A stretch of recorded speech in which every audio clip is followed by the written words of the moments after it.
La noche en que todo cambió empezó como cualquier otra en la Sierra de Guerrero, en un caserío perdido entre montes resecos y veredas de tierra rojiza.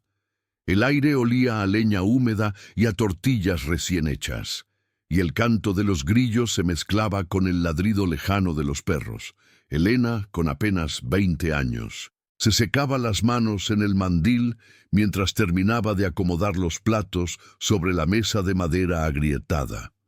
Su madre, doña Julia, removía unos frijoles en la olla, y su hermana menor, Mariela, tarareaba una canción bajito, sin imaginar que en cuestión de horas ese mismo silencio cotidiano sería un recuerdo imposible de recuperar.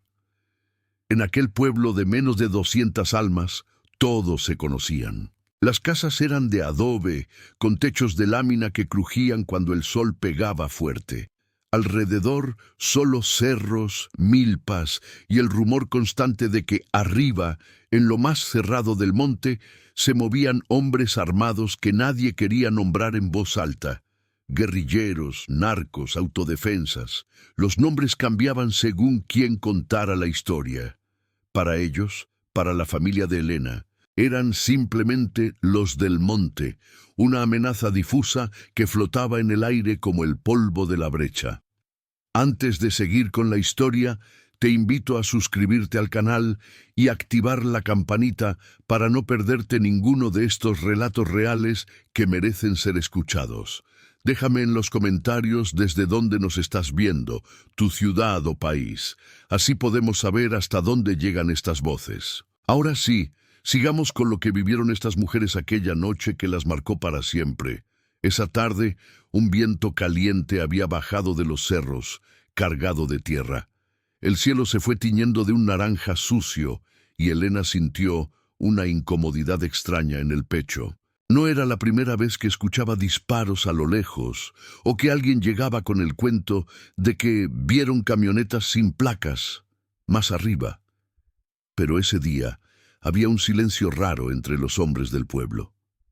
Su padre, don Rogelio, había regresado temprano de la milpa, los labios apretados, contestando con monosílabos. ¿Pasó algo, apa?, preguntó Elena, mientras servía las tortillas en un plato cubierto con un trapo bordado. Nada, hija, no más que uno ya se cansa, murmuró él, evitando su mirada. Mariela, curiosa, insistió. ¿Volvieron a pasar esos hombres? Doña Julia le lanzó una mirada fulminante. Niñas, uno no anda hablando de lo que no ve. Ya siéntense a comer y den gracias. Zanjó, persignándose como si esas palabras bastaran para espantar el peligro. Cenaron con la luz amarillenta del foco colgando del techo, que parpadeaba cada tanto por la mala instalación eléctrica. Afuera, el viento sacudía la lámina.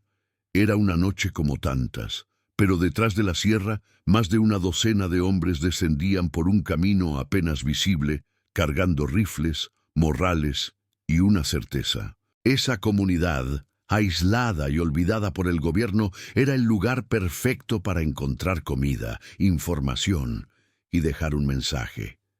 Elena siempre recordaría el sonido antes que nada. No fueron primero los gritos, ni los disparos, ni los golpes en la puerta. Lo primero fue el motor de las camionetas, un ronroneo grave que rompió la quietud de la noche. Luego, la luz de los faros atravesando las rendijas de la ventana, y después, sí, los perros ladrando desesperados, las órdenes a voz de mando, esa mezcla de voces jóvenes y ásperas, llenas de autoridad aprendida a punta de balazos. ¿Oyeron?, susurró Mariela, deteniendo la cuchara a medio camino. Don Rogelio se levantó de la mesa tan rápido que la silla rechinó contra el piso. «Apaguen la luz», ordenó, con un tono que las dos hermanas no le conocían. Elena corrió al interruptor. La casa se sumió en la penumbra, apenas iluminada por la lumbre casi apagada de la cocina. Los ojos tardaron en acostumbrarse a la oscuridad, pero no hizo falta ver demasiado. Por las rendijas de la puerta se colaban haces de luz blanca, moviéndose de un lado a otro, acompañados de sombras que se acercaban. «¡Salgan! ¡Ah, cabrones! ¡Salgan a la calle todos!», gritó una voz desde afuera. El corazón de Elena empezó a golpearle las costillas con tanta fuerza que podría jurar que los de afuera también lo escuchaban. Mariela la tomó del brazo, clavando las uñas, temblando. «No vayan a hacer nada, Roch», susurró doña Julia. «No más, salgan. No los hagas enojar». Él asintió tragando saliva. Se enjugó el sudor de la frente con la manga de la camisa y caminó hacia la puerta. Cada paso parecía un siglo. Afuera, la escena era surrealista. 2 camionetas pick-up, viejas pero potentes, estaban estacionadas en el centro de la calle de tierra. Los faros encendidos bañaban de luz la polvareda y las fachadas de adobe, creando sombras alargadas y siniestras. Hombres armados, con el rostro cubierto por paliacates o pasamontañas, se movían con seguridad. Algunos tenían botas militares, otros tenis gastados. El contraste entre su juventud y el peso de las armas que cargaban resultaba perturbador. Cuando don Rogelio abrió la puerta, una linterna se le fue directo a la cara. «Baja la mano, viejo. Nadie te va a hacer nada si cooperas», dijo uno, con un tono casi amable, pero con el dedo en el gatillo. Poco a poco, otras puertas del pueblo se abrieron. Hombres, mujeres, niños, todos salían con las manos visibles, los rostros tensos. Elena, sosteniendo a Mariela de la mano, se quedó en el umbral. Sintió la mirada de su madre en la espalda. «No salgan más de la puerta», susurró doña Julia, pero era demasiado tarde. Uno de los guerrilleros se giró hacia la casa y las vio. «Que salgan todos, doña», ordenó sin levantar la voz, pero con una firmeza que no dejaba opción. Elena dio un paso afuera. El aire nocturno le pegó en la cara, mezclado con olor a gasolina, sudor y cigarro barato. Sintió cómo sus piernas flaqueaban, pero se obligó a mantenerse erguida. Mariela, a su lado, temblaba tanto que el movimiento se notaba a simple vista. Se apretaban las manos como si en ese gesto mínimo estuviera su única defensa. «Buenas noches, pueblo», dijo el que parecía el líder, un hombre alto, de unos 30 y tantos, con barba descuidada y boina negra. «No venimos a hacerles daño. Si ustedes no nos lo quieren hacer a nosotros, venimos del monte. Ustedes saben cómo está la situación. El gobierno no entra aquí, no les trae nada, pero nosotros sí venimos a hablar». Nadie respondió. Solo se oyeron algunos sollozos ahogados de niños pequeños y el llanto contenido de una anciana al final de la calle. El líder sonrió de lado, como si disfrutara el miedo que flotaba en el ambiente. «Primero que nada, necesitamos comida. Maíz, frijol, gallinas, lo que haya. No se preocupen, no les vamos a quitar todo, nomás lo necesario para seguir la lucha. Ustedes también se benefician, aunque no lo vean». Una risita nerviosa escapó de la garganta de uno de los más jóvenes del grupo. Tenía la cara casi de niño, quizá 17 o 18 años, pero el rifle colgando del pecho le daba un aire siniestro. Sus ojos se pasearon por las mujeres del pueblo con descaro, deteniéndose un segundo más en Elena y Mariela. Ese instante de mirada bastó para que a Elena se le revolviera el estómago. El líder siguió hablando, pero para ella las palabras se volvían distantes, como si vinieran desde un túnel. Justicia, lucha, abandono del Estado. Frases que había escuchado de lejos en la radio vieja de su padre, pero que jamás había relacionado con hombres armados frente a su casa. De pronto, notó que el líder también la miraba, no de forma descarada como el joven, pero sí con un interés especial. «Tú», dijo, señalándola con la barbilla. «¿Cómo te llamas?» Elena sintió que el corazón se le subía a la garganta. Elena», respondió, con la voz casi inaudible. Bonito nombre. ¿Cuántos años tienes, Elena? 20. Ya eres mujer hecha y derecha, comentó, como quien habla del clima. ¿Y tú? Miró a Mariela. ¿Qué? ¿15, 16? 14, dijo Mariela apretando los dientes. Un murmullo recorrió al grupo de guerrilleros. Algunos se empujaron con los codos, bromeando en voz baja. Esa risa masculina, entre nerviosa y morbosa, fue una cuchillada en el ambiente. Doña Julia dio un paso al frente, arriesgándose a lo que fuera. Son niñas, señor. Aquí no hay problemas. Somos gente de trabajo. Llévense lo que necesiten de comida, pero déjenos a la familia en paz. El líder la miró con una mezcla de respeto y superioridad. Tranquila, doña, nosotros respetamos al pueblo. No somos como esos otros cabrones que solo vienen a matar y robar. Pero entiende algo, en una lucha todos ponen algo. Si no es dinero, es comida. Si no es comida, es información. Y a veces hizo una pausa, dejando que el silencio pesara. A veces es solo cooperación. Elena sintió un escalofrío en la nuca. Sabía lo que esa palabra podía significar en boca de hombres armados. Lo había escuchado en susurros, en chismes de otros pueblos, mujeres obligadas a cooperar con grupos del monte. Historias que uno quería creer que eran exageraciones, hasta esa noche. Vamos a organizarnos, continuó el líder. Unas mujeres que nos ayuden a preparar de comer, unos hombres que nos ayuden a cargar.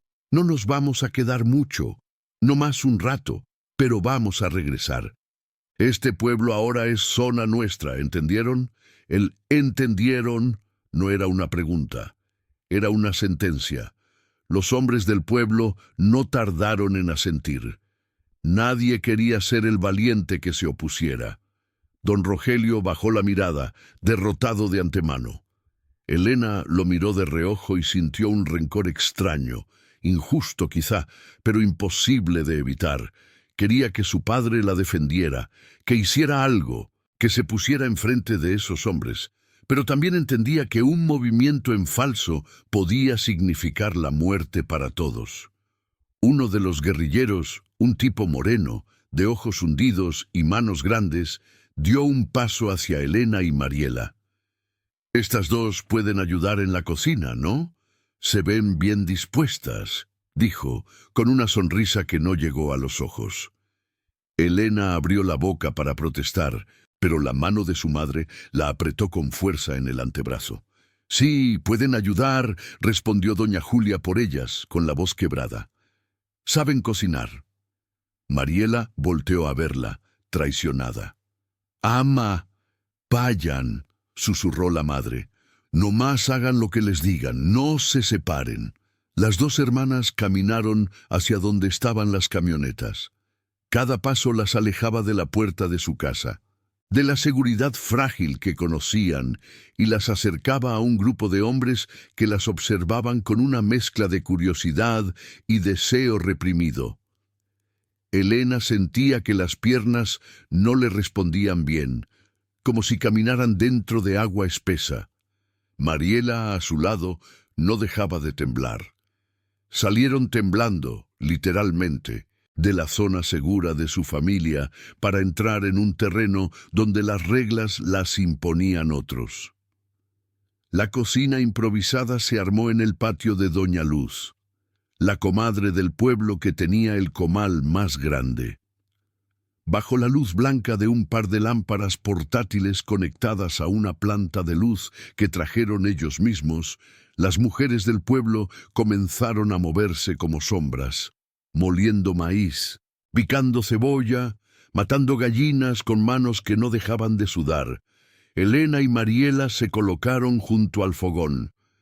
El humo les irritaba los ojos, pero les servía de pretexto para justificar las lágrimas. Uno de los guerrilleros se recargó en la pared, cerca de ellas, observándolas sin disimulo. «Nunca habían visto hombres armados tan cerca, ¿verdad?», preguntó, burlón. «No tenemos por qué verlos», contestó Elena sin mirarlo. Él soltó una carcajada. «Ah, esta sí tiene lengua. Eso me gusta. Mariela se acercó más a su hermana, casi pegándosele al brazo. «Déjala en paz», murmuró. «Tranquilas, morritas. Nomás estamos platicando. Además deberían estar agradecidas. Hay pueblos que acaban peor cuando llega la gente del monte. Las horas se hicieron eternas. Mientras la madrugada avanzaba, los guerrilleros comían, fumaban, reían. Algunos lloraban en silencio cuando hablaban de compañeros caídos, otros presumían balaceras como si fueran medallas. Elena escuchaba fragmentos de esas conversaciones sin querer. Nombres de comunidades, apodos de jefes, números de muertos. Era un mundo brutal que hasta entonces había permanecido afuera de su realidad, contenido detrás de la sierra. Ahora se les metía hasta la cocina, literal y metafóricamente. En algún momento, el líder se acercó a la zona del fogón. Se quitó la boina para secarse el sudor y se sentó en un banco de madera, tan cerca que Elena pudo verle bien el rostro. Cicatrices pequeñas en la mejilla, ojeras profundas y unos ojos oscuros que parecían medirlo todo. «¿De veras tienes 20? ¿Elena?», preguntó metiendo un taco a la boca. «¿Sí? Yo a tu edad ya andaba en el monte. 2 años después ya tenía más muertos que cumpleaños. Así es esto. ¿A ti te tocó otra vida, hasta hoy?» Elena tragó saliva. «Nosotras no queremos nada con ustedes», se atrevió a decir. Él alzó una ceja. «Ya lo sé, nadie quiere nada. Pero el monte te escoge, no al revés. A veces uno se hace parte de la historia sin pedirlo». Hubo un silencio pesado. Mariela dejó caer una tortilla al comal y se quemó los dedos al intentar rescatarla. «¡Ay!», se quejó, llevándose la mano a la boca. El líder la observó con atención. «Está muy chiquita», comentó, más para sí mismo que para las demás. «Ella sí parece niña todavía». Esas palabras, lejos de tranquilizar a Elena, le clavaron un miedo más hondo. Sabía que él estaba trazando mentalmente una línea, separando a las que consideraba mujeres de las que eran niñas. Y eso, en ese contexto, podía ser la delgada frontera entre un tipo de horror y otro. La noche siguió su curso con lentitud cruel. Algunos guerrilleros se durmieron en el piso, otros se turnaban la guardia en las entradas del pueblo. El líder permaneció en vela, revisando un cuaderno manchado de tierra, hablando de vez en cuando por radio con alguien que estaba más arriba en la sierra. A cada rato repetía la misma frase: «Aquí está calmado, la gente está cooperando». Para las mujeres, sin embargo, nada estaba calmado. Cada minuto junto a esos hombres era una tensión constante. Una expectativa de que algo peor estaba a punto de ocurrir. Había miradas, roces accidentales, comentarios de doble sentido. Ningún golpe, todavía. Ninguna mano forzada sobre ellas. Pero el miedo era tal que muchas ya lloraban por adelantado por lo que creían inevitable. Cerca del amanecer, cuando el cielo comenzaba a aclarar apenas, todo estalló por un detalle mínimo. Un niño, el hijo de Doña Luz, se acercó demasiado a una de las armas recargadas en la pared y la tiró sin querer. El estruendo del metal contra el suelo resonó como un disparo. Uno de los guerrilleros, medio dormido, se levantó de un salto y apuntó a la primera figura que vio moverse, Mariela. «¡Quietos todos, chingada madre!», gritó, el dedo tenso en el gatillo. Elena se lanzó frente a su hermana en un acto reflejo, abriendo los brazos. «¡Fue el niño! ¡Fue el niño!», gritaba Doña Luz, abrazando a su hijo con desesperación. El líder apareció de inmediato, con la mirada encendida. «¡Baja el arma!», ordenó al guerrillero. El hombre dudó un segundo, pero obedeció. «Es que se oyó como tiro, comandante», balbuceó. El líder se acercó a Mariela y Elena. La más pequeña estaba pálida, con los labios morados del susto. Elena no podía dejar de temblar. «¿Están bien?», preguntó él, serio. Elena no respondió. Lo miraba con una mezcla de odio y súplica. Te iban a matar, le dijo a Mariela casi sin voz. Por nada, por nada. Ese por nada quedó flotando en el aire, cargado de un significado que nadie se atrevió a nombrar. El líder miró alrededor, molesto, como si se diera cuenta de que el miedo ya había llegado a un punto de ebullición peligroso. Ya estuvo, decidió, tajante. Recogemos lo que falta y nos vamos. No quiero más sustos pendejos aquí. Ya conseguimos lo que veníamos a buscar. Uno de los hombres se acercó y preguntó en voz baja, ¿y las morras, comandante? La pregunta fue como una bofetada para Elena. El líder se quedó callado unos segundos, mirando a las hermanas, luego al pueblo entero, que contenía la respiración. Podía sentir el peso de todos esos ojos clavados en él, unos suplicando, otros temiendo, algunos simplemente resignados. Las muchachas se quedan, dijo al fin. Aquí con su gente, no somos animales. El alivio fue tan grande que algunas mujeres rompieron a llorar en ese mismo instante. Don Rogelio se llevó las manos a la cara. Doña Julia se dejó caer de rodillas, murmurando un «gracias», que no se sabía si iba dirigido a Dios, al líder guerrillero o al simple azar. Pero para Elena y Mariela, el daño ya estaba hecho. Aunque sus cuerpos no fueron tocados, el miedo que vivieron esa noche, la sensación de estar a un paso de perderlo todo, se les quedó tatuada en la memoria. Salieron temblando no solo de la casa, sino de la idea de que el pueblo era un lugar seguro. Salieron temblando de su infancia, de la inocencia con la que antes escuchaban palabras como lucha o justicia. Cuando las camionetas por fin se fueron, levantando una nube de polvo que se tardó minutos en asentarse, el pueblo entero quedó en un silencio raro, pesado. Nadie se abrazó, nadie celebró estar vivo. Apenas si se miraban entre sí, avergonzados de haber tenido tanto miedo, de no haber hecho nada, de haber dejado que otros decidieran sobre su destino. Elena caminó de regreso a su casa junto a Mariela. Sus piernas todavía temblaban. Sus manos, al intentar abrir la puerta, no daban con la manija. «Ya, hija, ya», susurró doña Julia, recibiéndolas con los ojos hinchados de tanto llorar. Ya se fueron, pero en la cabeza de Elena, una frase del líder resonaba una y otra vez. «Vamos a regresar.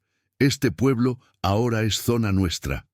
Habían sobrevivido esa noche, sí, pero sabían muy en el fondo que algo se había roto para siempre, y que esa experiencia, esa madrugada en la Sierra de Guerrero, se convertiría en la historia que algún día tendrían que contar, una y otra vez, con la voz todavía temblando, como la primera vez. Porque cuando los del monte llegan a tu puerta, aunque se vayan al amanecer, nunca se van del todo. Se quedan en la forma en que cierras las ventanas, en cómo te sobresaltas con el ruido de un motor, en la mirada que le diriges a cualquier desconocido que pasa por la brecha. Se quedan en tu cuerpo aunque nadie lo haya tocado, en tu memoria aunque intentes olvidarlo. Para Elena y Mariela, esa fue la noche en que entendieron que vivir en medio de la Sierra Mexicana, en un país partido por la violencia y el abandono, significaba estar siempre a un solo ruido de motor de que todo volviera a repetirse. Los días siguientes al encuentro con los guerrilleros transcurrieron con una lentitud extraña, como si el tiempo se hubiera vuelto más denso en aquel pueblo de la sierra. El sol salía igual que siempre, los gallos cantaban a la misma hora y el polvo seguía levantándose con cada ráfaga de viento. Pero nada era igual. Las mujeres caminaban deprisa por las calles, con la mirada fija en el suelo. Los hombres hablaban en murmullos, agrupados en las esquinas, fumando cigarros que se consumían entre dedos temblorosos. Y los niños, que antes correteaban sin control por los patios, ahora se quedaban cerca de las puertas, como si supieran que el mundo se había vuelto más peligroso de un día para otro. Elena no había podido dormir bien desde aquella noche. Cada vez que cerraba los ojos, Veía el rostro del líder guerrillero preguntándole su nombre. Escuchaba el ruido metálico del rifle cayendo al suelo. Sentía el aire caliente de la cocina improvisada y el peso de las miradas masculinas recorriendo su cuerpo. Mariela, por su parte, casi no hablaba. Se había vuelto una sombra silenciosa que se pegaba a su hermana mayor, como si en ese contacto físico encontrara la única certeza de que seguía viva y a salvo. Doña Julia intentaba mantener la rutina familiar. Preparaba el desayuno, lavaba la ropa en el lavadero del patio, alimentaba a las gallinas que quedaban. Pero sus movimientos eran mecánicos, vacíos. Don Rogelio, en cambio, no había vuelto a la milpa. Se sentaba en el portal de la casa durante horas, mirando hacia el camino de tierra que subía a la sierra, como esperando que en cualquier momento las camionetas volvieran a aparecer. Había envejecido 10 años en una sola noche. «¿Cuándo crees que regresen, apa?», se atrevió a preguntar Elena una tarde, mientras le llevaba un vaso de agua. Él la miró con ojos cansados, hundidos. «No sé, hija, pero van a regresar, eso lo tengo claro. Ahora ya saben que aquí no hay resistencia, que la gente coopera. Y cuando uno coopera con miedo, no con ganas, siempre vuelven a buscar más». Esas palabras se clavaron en el pecho de Elena como una astilla. Sabía que su padre tenía razón. Los guerrilleros no habían ido solo por comida. Habían ido a marcar territorio, a dejar claro que ese pueblo les pertenecía. Y cuando un lugar se vuelve propiedad de gente armada, las reglas cambian. Las mujeres, sobre todo, se convierten en moneda de cambio, en objetos de deseo que pueden reclamarse con solo levantar un rifle. Por las noches, en la privacidad de su cuarto compartido, Elena y Mariela hablaban en susurros. «Tenemos que irnos de aquí», decía Mariela con la voz ahogada en llanto. «No quiero estar cuando vuelvan. Tengo miedo, Elena, mucho miedo». «Yo también», admitía Elena abrazándola. «Pero, ¿a dónde vamos a ir? No tenemos dinero. Apa no quiere dejar la tierra. Ama dice que en la ciudad es peor, que allá te buscan para otras cosas. Estamos atrapadas, hermanita». Y era cierto. La sensación de estar atrapadas, sin salida, sin opciones reales, se volvió el estado permanente de las mujeres del pueblo. Algunas familias empezaron a mandar a sus hijas más jóvenes con parientes lejanos, inventando pretextos de estudios o trabajos en otros estados. Pero no todas tenían esa posibilidad. La mayoría, como Elena y Mariela, simplemente esperaban, conteniendo la respiración, rezando para que el olvido fuera más fuerte que la amenaza. 3 semanas después de aquella noche, el rumor llegó con la velocidad del viento seco que bajaba de los cerros. Los guerrilleros habían atacado otro pueblo, a unos 30 kilómetros de ahí. Esta vez no había sido solo para pedir comida. Hubo un enfrentamiento con hombres del narco local, un ajuste de cuentas que dejó 5 muertos y 2 casas incendiadas. Entre los muertos estaba el líder, el hombre de la boina negra que le había preguntado a Elena su nombre. La noticia corrió de boca en boca, mezclada con alivio y terror. Alivio porque ese hombre en particular ya no volvería. Terror porque ahora había un vacío de poder, y en esos vacíos siempre llegaba alguien peor. «Dicen que el que quedó de jefe es el más joven», contaba doña Luz en el pozo, mientras las mujeres lavaban ropa. «El que tiene cara de niño, pero la mirada de demonio. Ese sí está más loco, ese sí no respeta nada». Elena sintió un escalofrío al recordar al muchacho que las había mirado con descaro aquella noche, el de la risa nerviosa, el que preguntó: «¿Y las morras, comandante?», con una intención que no dejaba dudas. Ahora él era el jefe, y si antes había un atisbo de control por parte del líder muerto, ahora ese control se había evaporado. Los días se convirtieron en semanas, y las semanas en un mes entero sin que los guerrilleros regresaran. La tensión, sin embargo, no disminuyó. Al contrario, se intensificó, porque la espera es peor que la certeza. Saber que algo malo puede pasar en cualquier momento es una tortura lenta que va carcomiendo la cordura. Elena comenzó a tener pesadillas recurrentes. Soñaba que las camionetas volvían, pero esta vez no se detenían en la calle. Entraban directamente a su casa, derribando la puerta, y el joven de cara de niño entraba a su cuarto con el rifle en una mano y una sonrisa torcida en los labios. Despertaba empapada en sudor, con el corazón a punto de salírsele del pecho, y tardaba minutos en reconocer la oscuridad familiar de su habitación. Mariela, por su parte, dejó de comer bien. Adelgazó tanto que la ropa le quedaba grande, y las ojeras se le marcaron en el rostro como sombras permanentes. Doña Julia intentaba obligarla a comer, pero la niña apenas probaba bocado. «No tengo hambre», ama repetía con la mirada perdida.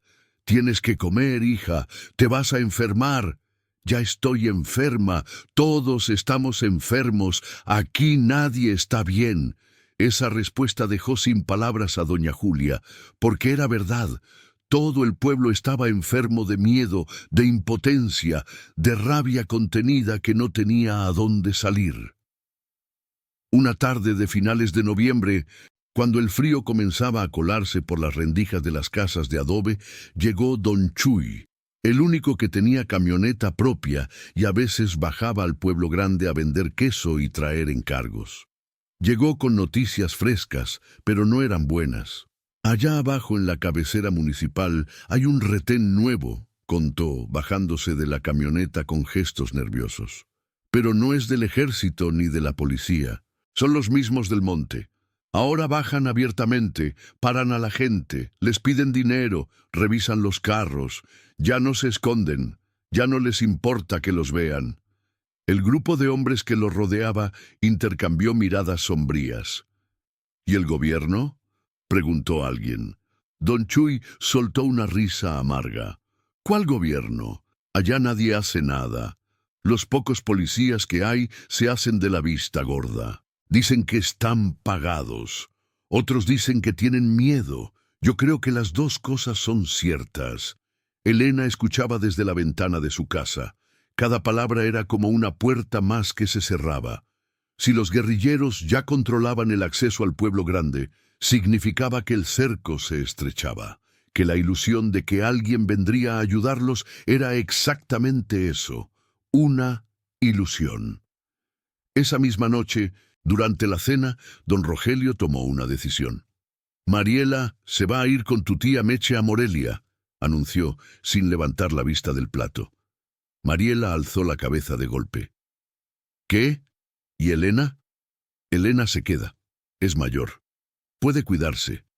Pero tú estás muy chica. No puedo arriesgarme». Elena sintió una mezcla de alivio y abandono. Alivio porque su hermana menor estaría a salvo. Abandono porque ella, por ser mayor, tendría que quedarse a enfrentar lo que viniera. «Yo también quiero irme», dijo con la voz quebrada. Su padre la miró por primera vez en semanas con algo parecido a la ternura. «Lo sé, hija, pero no hay dinero para mandar a las dos. Además, tu madre te necesita aquí. Y yo también te necesito».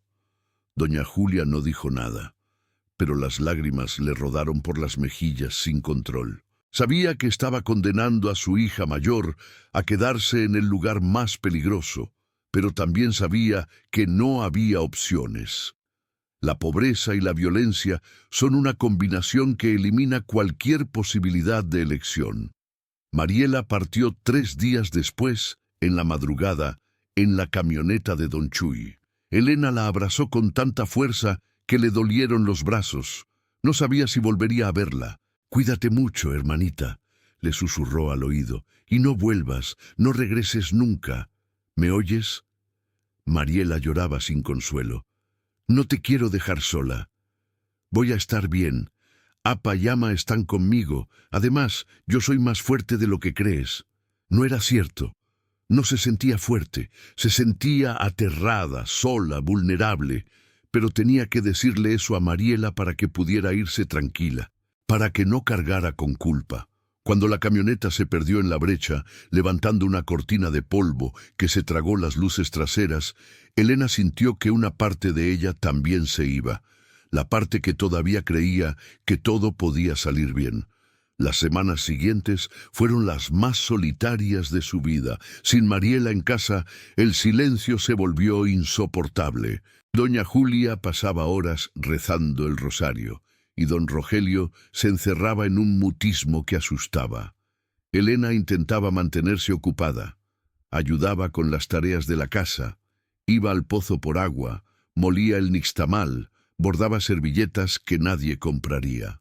Pero cada actividad era solo una forma de llenar el tiempo hasta que algo, lo que fuera, rompiera la espera. Y ese algo llegó una noche de diciembre, cuando el frío ya calaba hasta los huesos.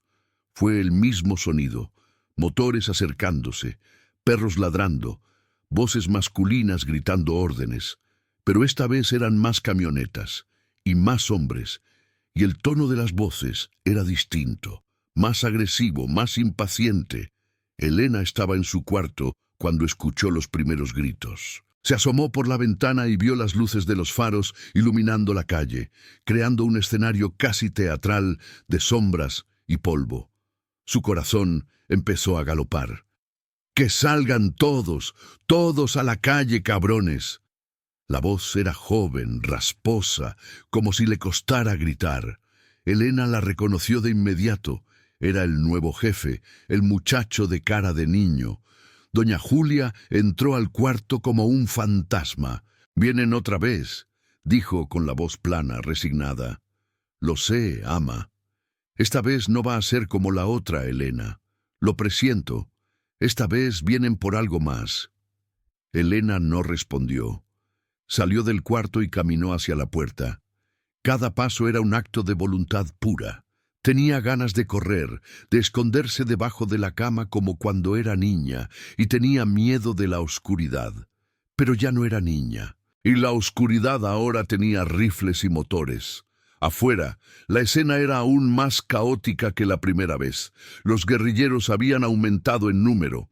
Algunos llevaban uniformes militares incompletos, otros playeras con agujeros y pantalones de mezclilla. Pero todos, absolutamente todos, iban armados hasta los dientes. Rifles de asalto, pistolas en la cintura, granadas colgando de los chalecos. Parecían un ejército improvisado pero letal. El nuevo jefe, el de cara de niño, caminaba entre la gente con pasos cortos y nerviosos, como si tuviera demasiada energía contenida. No usaba pasamontañas. Su rostro estaba expuesto, lampiño, con ojos grandes y oscuros, labios delgados, siempre a punto de sonreír. Parecía tener 18 años, quizá menos, pero la forma en que sostenía el arma, con familiaridad y confianza, revelaba años de violencia acumulada. «Bueno, gente», empezó con una voz que pretendía ser autoritaria, pero sonaba casi infantil. «Ya saben por qué estamos aquí. El comandante que venía antes ya no está. Ahora el que manda soy yo, y las cosas van a cambiar un poquito». Un silencio pesado cayó sobre el pueblo. «Necesitamos más que comida ahora», continuó. «Necesitamos apoyo, información y también...» Hizo una pausa, paseando la mirada por las mujeres. «Compañía». La palabra compañía resonó como una sentencia. Elena sintió que las piernas le flaqueaban. A su lado, doña Julia le apretó el brazo con fuerza, clavándole las uñas. El joven guerrillero siguió hablando, pero sus palabras se volvieron distantes para Elena. Solo podía concentrarse en su mirada, que la buscaba entre la multitud. Cuando sus ojos se encontraron, él sonrió. Una sonrisa que no tenía nada de amable. Era la sonrisa de alguien que acababa de encontrar lo que buscaba. Se acercó a ella con pasos lentos, disfrutando cada segundo de la tensión que creaba. «¿Cómo te llamas?», preguntó, aunque parecía que ya lo sabía. «Elena», respondió, con la voz apenas audible. «Elena», repitió, saboreando el nombre. «Qué bonito nombre. ¿Y tu hermanita? ¿Dónde está?» «Se fue. ¿A dónde? Lejos, con familia. Él frunció el ceño, molesto. Qué lástima. Esa estaba más bonita todavía. Pero bueno, se encogió de hombros. Tú tampoco estás mal. Don Rogelio dio un paso al frente con el rostro desencajado. Señor, por favor, mi hija no tiene nada que ver con esto. Somos gente de trabajo. No nos meta en sus problemas. El joven lo miró con una mezcla de diversión y desprecio. ¿Tus problemas? Viejo, esto no es solo mi problema. Es el problema de todos. Aquí no hay inocentes. Todos están metidos, quieran o no. Luego, volviéndose hacia sus hombres, gritó: llévense a esta, y a esa otra de allá, y a la de la casa azul. Necesitamos mujeres que nos ayuden en lo que sea necesario. El pánico estalló. Gritos, llantos, súplicas. Algunas mujeres intentaron correr, pero fueron detenidas por los guerrilleros con facilidad. Elena sintió que dos manos la agarraban de los brazos, arrastrándola hacia las camionetas. «¡No! ¡Suéltenla!», gritaba doña Julia, aferrándose a su hija con desesperación. Uno de los guerrilleros la empujó con brutalidad, tirándola al suelo. «Cálmese, señora, nomás la vamos a llevar un rato, no le va a pasar nada si se porta bien». Elena luchaba, pateaba, gritaba. Pero eran dos hombres contra ella, no tenía ninguna oportunidad. La subieron a la parte trasera de una camioneta donde ya estaban otras dos mujeres del pueblo, ambas llorando sin control. El motor arrancó. Las camionetas comenzaron a moverse alejándose del pueblo, subiendo por la brecha hacia lo más cerrado de la sierra. Elena miró por última vez hacia su casa. Vio a su padre de rodillas en medio de la calle, con las manos en la cabeza. Vio a su madre en el suelo, llorando. Vio el pueblo entero convertido en una escena de derrota y dolor. Y entonces las luces se perdieron en la distancia. Salieron temblando, pero esta vez no sabían si volverían.